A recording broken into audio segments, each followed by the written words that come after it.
Picture a household earning $250,000 a year. You imagine the visible markers of success: a leased luxury SUV in the driveway, a sprawling home with a renovated kitchen, and a lifestyle that feels entirely secure. This pie chart illustrates reported data from Bloomberg and Lending Club on households earning over $250,000 annually. 33% of these high-income earners report living paycheck to paycheck.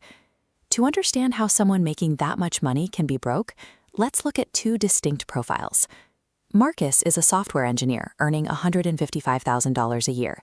He has the premium apartment, the new phone every September, and intense, quiet panic about money. Dana is a marketing coordinator making $72,000. She drives an older Honda, keeps her phone until it dies, and has a 6-month emergency fund with a net worth 14 times larger than Marcus's. Marcus's situation mirrors a broader macroeconomic trend. Federal Reserve data tracks the trillions in household debt Americans carry month to month. Between one-click purchasing, subscription models built on human inertia, and marketing that triggers a constant desire for novelty, the modern marketplace is optimized to absorb income as fast as it's earned. Marcus is simply responding to the incentives he encounters every day. You cannot out-earn a consumption habit that scales with your salary. Escaping the paycheck-to-paycheck cycle, regardless of your income, requires building a specific architecture of behavioral rules to protect your money. In 1769, a French philosopher named Denis Diderot received a beautiful scarlet dressing gown. Almost immediately, he noticed his old desk chair looked terrible next to it. He bought a new chair. Then his writing table looked cheap, so he replaced that too. This cascade of complementary purchases, triggered by one single new item, is called the Diderot effect. Technology companies rely on this psychological cascade to drive revenue. The first iPhone established an ecosystem where the phone makes the laptop feel natural, the laptop makes the tablet useful, and the tablet makes the wireless earbuds feel necessary. Each purchase creates a new requirement for the next. Look at your last 15 discretionary bank transactions and ask yourself an uncomfortable question. How many of these would you have still purchased if they were completely invisible to every other human being? A significant portion of consumer spending is dedicated to performing wealth for an audience that is usually too busy performing their own wealth to notice. Decades of wealth research reveal a stark mathematical truth about this performance.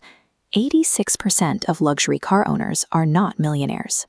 That premium car lease is a statistical leading indicator of consumer debt, while actual millionaires are often driving reasonable vehicles and quietly compounding the difference.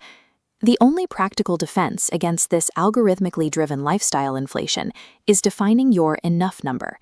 You calculate the exact mathematical amount you need to live comfortably, add a 20% buffer for breathing room, and lock that target in place so your spending stops rising every time your income does. Even with a target, you are fighting constant psychological pressure. Retailers deliberately manufacture urgency with 24-hour flash sales, with low stock warnings and expiring online carts. They use these tactics to bypass your logical decision-making and force an immediate choice. To neutralize that manufactured urgency, you implement the 72-hour firewall.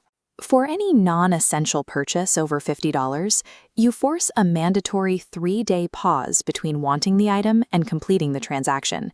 This simple friction allows the dopamine-driven urge to buy to fade, and most people discover they completely forget about the item by day 3. This chart compares what consumers think they spend on recurring digital services versus reality.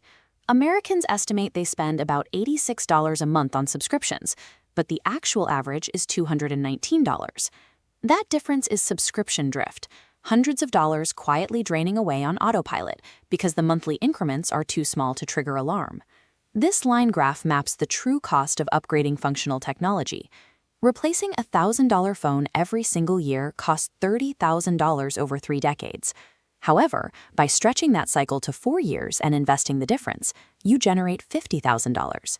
The replacement test forces you to verify if an item is actually broken before you trade thousands of future dollars for the feeling of newness. These rules all execute the exact same strategy. They inject intentional inconvenience into the buying process. By making spending slightly more difficult, you protect your bank account from the invisible daily drains that keep high earners broke. Relying on daily willpower to enforce these rules eventually fails, because the brain experiences decision fatigue. By the end of a long, stressful workday, a depleted mind struggles to make a rational economic choice against a one-click checkout page with preloaded credit card info. Behavioral economists have demonstrated that humans succeed when saving becomes the default rather than a choice. When workplace retirement plans switched from opt-in to automatic enrollment, participation increased from 49% to 86%. The underlying architecture changed, not the people.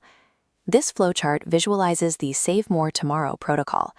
When you receive a raise, you route 75% of that new money directly into investments before it ever hits your spending account. This captures the increase before you have the chance to adapt to a more expensive lifestyle. The remaining 25% flows into your lifestyle bucket to spend however you like. Because this is entirely automated, you can replace complex budgeting with one single metric, your savings rate. As long as at least 20% of your gross income is automatically hitting that investment account, you are on a stable path to wealth. People who build wealth are not necessarily more disciplined than those who don't.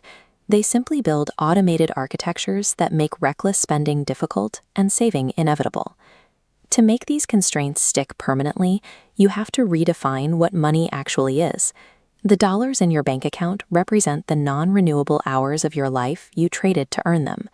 Every purchase is an exchange of your finite time for a material object. Take a $748 monthly car payment and divide it by an average hourly wage. That single line item costs 30 hours of work every single month. Over a year, that equates to 9 full working weeks traded for a machine that loses 60% of its value in 5 years. When you stop trading your time for depreciating assets, you start building your freedom horizon. This is defined as the exact number of days you could survive if your income stopped today, without changing a single thing about your lifestyle. Marcus, despite his high salary and luxury apartment, has a freedom horizon of exactly 11 days. Dana, earning half as much, has automated her rules and extended her freedom horizon to 6 full months. She has bought half a year of total independence. True financial stability is quiet. It doesn't look like a status symbol. It feels like the invisible peace of knowing a lost job or a major repair is an inconvenience rather than a catastrophe. Pick just one of these structural rules, implement it today, and start buying back your freedom.